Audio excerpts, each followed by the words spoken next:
Stray Souls is a brand new survival horror game that I had no idea was coming out until about 3 days ago when I saw a random promotion for it on a random YouTube video. I was not planning to play this game, I was not planning to review this game, but if you know me, you know I love survival horror, especially third-person survival horror with combat, and that's exactly what Stray Souls is. So as soon as it was available for purchase on the PlayStation Store, I bought it, I downloaded it, and I played it for a few hours, and I'm going to give you my review for it, my first impressions review. So I'm going to talk about it, I'm going to show you some raw gameplay, but before I do that, you should consider subscribing. I talk about survival horror video games all the time on this page. On Friday, I'm going to talk about Alan Wake 2 when that drops, and I've already reviewed games like Amnesia the Bunker, Resident Evil 4 Remake, Dead Space Remake, Callisto Protocol, Grey Hill Incident, etc. So just consider subscribing if you want to support a fellow fanatic of survival horror video games, but I also talk about TV shows, movies, and I do trailer reactions. But everything that I do on this page, at least most of everything that I do, leans towards the genre of horror. But anyway, let's talk about Stray Souls. So once again, before I get too deep into this review, I want to let you know again that this is a first impressions review. I played the game for about 3 to 4 hours. So I did not beat it, but if you're anything like me, you want to know that a game is going to be fun from the moment you start playing it.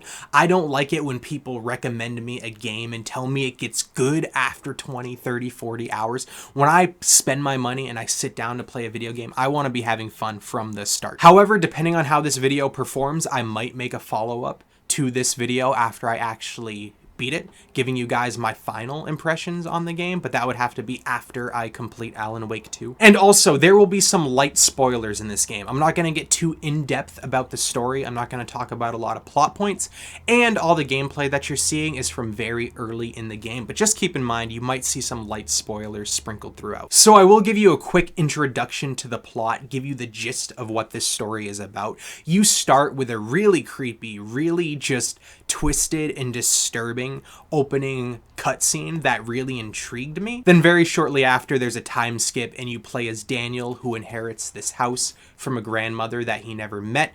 But very, very quickly, he learns that something's off about the house. There's creepy stuff everywhere. He starts solving puzzles, or I should say you start solving puzzles. And he also learns that he might have a family tie and a family connection to the weird shit that's going on. And then he gets in a car with a neighbor girl and they set off on a journey to basically unravel the mystery. And that's the gist of the plot. Now let's talk about combat in this game, because if you're anything like me, you want your survival horror video games to have great combat. And the combat in this game is very, very simplistic. I'm not going to tell you that it's great. I'm not going to tell you it's one of the funnest survival horror games I've ever played in terms of combat. But I will say it was surprisingly engaging, at least for me personally, for what is clearly a very cheaply made indie survival horror game. The gist of the combat comes down to enemies rushing towards you and you just shoot them until they combust, and you can dodge out of the way if they're about to attack you. This game itself, if you read the description on the PlayStation Store or the Steam web store or whatever, it describes its own gameplay as needing a Souls-like precision. And I can see why they thought that's what they were doing, but trust me, this is nothing like a Souls game, and you definitely don't need the precision you need in a Souls game. But I'm not gonna lie to you, I actually found myself enjoying the combat and enjoying the basic gameplay loop for the most part. It came to the point that every time I happened upon another just wave of enemies somewhere in the woods, I was excited to fight them. I was excited to see how quickly I could shoot them and how little bullets I could waste. Not that bullets are rare, you actually have far more ammo in this game than you need. I mean, just look at the gameplay. There are ammo crates literally almost every 5 meters, and that's not even me exaggerating. However, it is really, really lazy that you find ammo in just the exact same looking containers that again are just sprinkled every 5 or so meters throughout the game. It just seems really lazy. Speaking of lazy, there is unfortunately a lot of this game that just feels lazy. One thing that feels really, really lazy, and it's kind of a huge thing, and it's really, really disappointing to me, is this game clearly would have been a lot better than it is now, and would have been a much more fun gaming experience if they just polished it. It feels like one decent patch, would have made this game a lot better than it is. Because I'll talk about performance issues more in a bit, but it really does break immersion for me, unfortunately. And me personally, it's hard for me to break immersion. I'm not someone who really cares about frame rate. I'm not someone who really complains when a game is laggy and full of bugs and glitches, but it just was really getting to me in this game. And speaking of lazy, this game very early on introduces jump scares as a very common, I guess, gameplay mechanic, because it shoves it down your throat over and over and over. Not just jump scares, but the exact same jump scare. I'm actually going to show you some jump scares right now, but before I do, keep in mind that everything you're about to see all happens, and I'm not lying to you, I'm not exaggerating, everything you're about to see happens within 2 minutes of each other.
Okay, somebody is definitely fucking with me.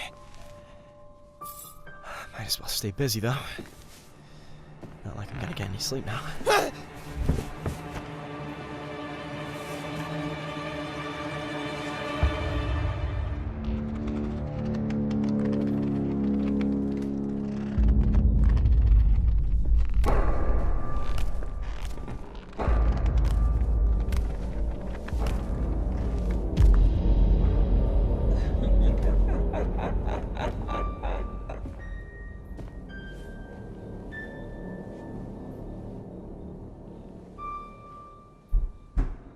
For a moment there, I genuinely didn't know if I was playing a horror game or a comedy game. And it's just really unfortunate, because this game does have so much potential. There's a boss fight in this game that happens very early on, and I honestly wasn't expecting it. But when I encountered the boss for this first time, I was just blown away at how cool the design of this boss was. It looks really cool. I'm actually going to show it to you right now. But the atmosphere has so much potential. The gameplay has so much potential. Again, you can tell that there's at least some love and effort and passion being put into this game. But the boss fight that you're watching right now perfectly, in my opinion, represents everything that's good and bad about this game. Because I was so excited to play this boss fight, but as soon as the combat started, I was just riddled with gameplay performance issues. Like, I mean, look at some of the glitches and bugs you're seeing in this one combat section. It's so disappointing because, again, there's so much potential here. There's just so many bugs, and again, it really does break immersion. So much stuttering. When you're walking through very claustrophobic areas in this game,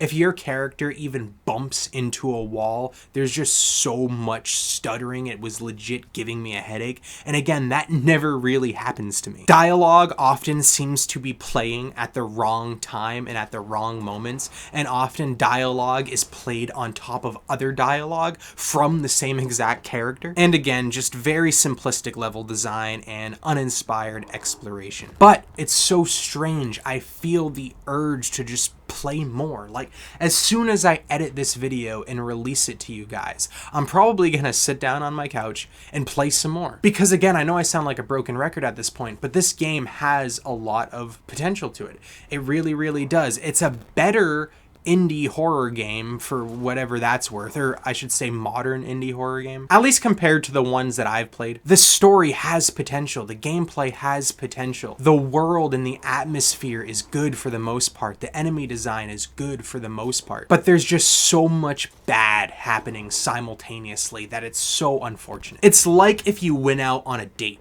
with this person that you think has a lot of potential to be someone you could grow to care for. They're just your type, they're funny, they're nice, they laugh at your jokes, but during your date, every 5 minutes, they just lift up their leg and they just clear the room with the grossest fart you've ever heard. That's what it's like playing this game, and it sucks. But again, I want to stress, this is a first impressions review. I did not beat the game, but I do, again, have the urge to beat it, and I will probably beat this game. And half of my brain feels like this game still has the potential to find its footing and further form its identity. But the other part of my brain, which is the more logical side of my brain, feels like what I see is what I get, and I've probably experienced everything that this game has to offer. Now, do I recommend this game? If you're a survival horror fanatic like me, like if you go out of your way to play every survival horror game that you can get your hands on, if you just love the genre of survival horror, especially third-person survival horror with combat, I do actually think that you'll find enjoyment from this game. I think this game does deserve a theoretical spot on your shelf. And I say theoretical because it's digital only. There's no physical copy, unfortunately. But is it worth $30? I don't regret spending the $30 personally, only because I wanted to make this video for you guys and I want to share this review with you. So I personally don't feel like I wasted 30 bucks. But if I wasn't doing this channel, if I wasn't making this review, I would honestly feel a bit disappointed spending $30 on this game right now. But again, if you're a survival horror fanatic and you have $30 to spare, you have an empty afternoon and you want to try a new game, I do think this game is worth it. But if you're a casual survival horror fan, or especially if you're just a casual gaming fan, I would wait for this to go on sale, or at the very least wait for a patch. Because again, one decent patch would fix this game a lot. Well, there's my review for Stray Souls. Does this game look interesting to you? Have you played it yet? Do you plan on playing it, or are you not interested in this game at all? Let me know in the comments. And once again, consider subscribing, and just thank you for watching, especially if you watched this far.